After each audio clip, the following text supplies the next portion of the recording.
Dude just out here chilling. He don't even worry about me. Look at him.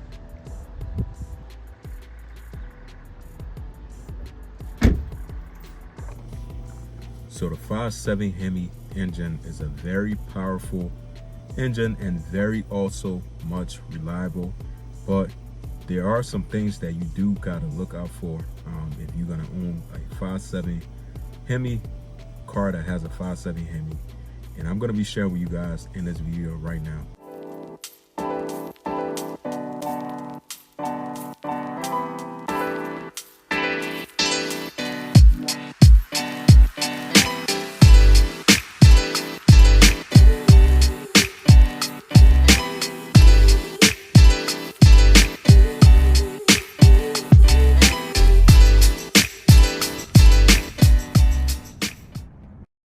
What's up, y'all? Welcome back to another video. Happy Sunday, beautiful day here today, PA, and I'm gonna be sharing with you guys today, I guess you can call it, I say, crazy truth about owning a 5.7 Hemi, a car with a 5.7 Hemi, or a truck with a 5.7 Hemi.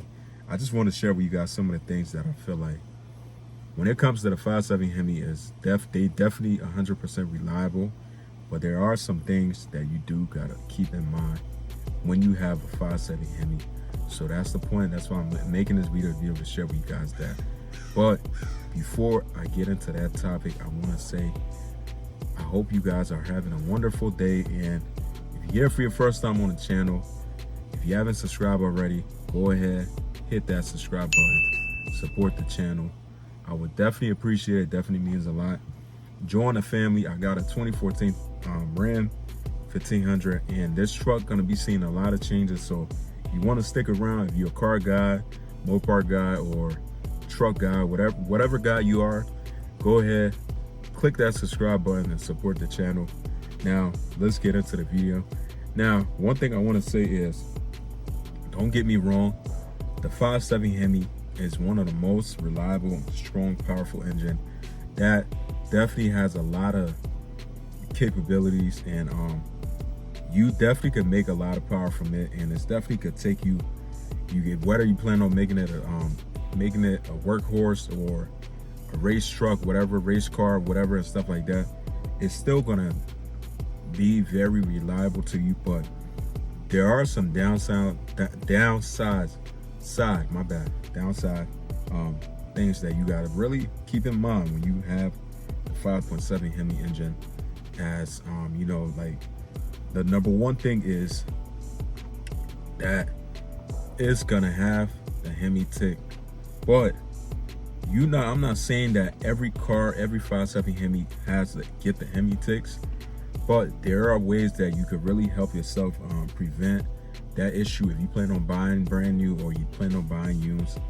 It's just simple, very simple. The easiest thing is just to make sure you want to keep up with your maintenance and using the right oil that they tell you to use in your 5.7 Hemi.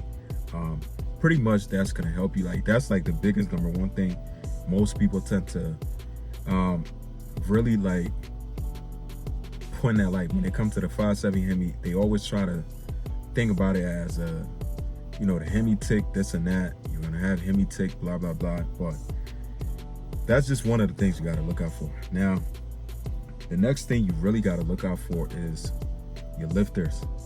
I know for a fact, like, these trucks, cars, whatever, lifters and stuff tend to go bad.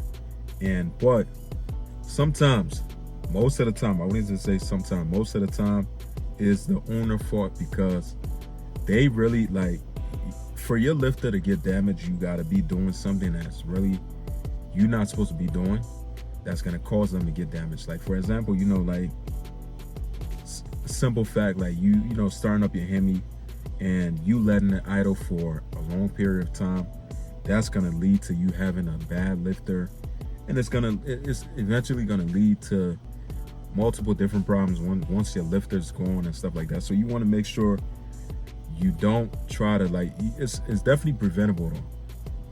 But now, if you buying a used car, you have, you know, a used car, truck, whatever this and that, and it tend to have a lifter issue, you can't just look at it like it's because of the 5.7 Hemi, but It's mainly because of the owner. You know, it's just simple things that you shouldn't be doing that's gonna like cause that issue. Like your maintenance to is something that you definitely want to stay on top of. Definitely want to stay on top of your maintenance, and it's definitely something that's gonna help your 5.7 Hemi live pretty long. So my next thing I want to say is the 5.7 Hemi engines is definitely reliable, but there are certain ones that you definitely got to understand that's not reliable. Is from what my understanding, from what I believe, is the older models like 5.7 Hemi engines tend to have like multiple issues and very problematic. So like if you're talking about like the newer 5.7 Hemi engine, I'm not talking about like the 2025 or something like that, but fourth generation, third generation, around there, then yes, they're very, very reliable. These are one of the strongest engines, and most definitely one of the most powerful engines and stuff that you really could do a whole lot to. So it definitely could hold you down, but these are just some of the craziest truth things about them that you really got to understand, because like people don't understand, like when it comes to certain things, like no matter what car you have, truck, brand, whatever brand you plan on going with, there is always going to be some kind of problem with it. But most of the time, sometimes too, like it's very easy for you to be able to avoid those problems. Like it's just simple maintenance, and if you take care of your car like you take care of yourself, hopefully it should be the way you take care of yourself should be a good way, not a bad way. But it's definitely going to be very reliable to you, and I'm not here to share with you guys these things to be able to scare you off or whatever, so you guys can try to not buy a 5.7 Hemi. But I'm telling you, from me owning I think 3.57, yeah, Ram 1500, so that's my third one. So definitely reliable. You know, obviously I'm in my third one, that should be able to tell you. But these are just some of the crazy truth that I feel like I want to be able to share with you guys, so you guys could be able to have just a little understanding of if you plan on buying one or whatever this and that. But in most cases, most of the things that I share with you guys is also very, very avoidable if you just do your regular maintenance, and you'll be fine. But that's going to be it for this video, guys. I'll say enjoy your holiday, stay safe, and I'll see you guys in the next one. Peace out.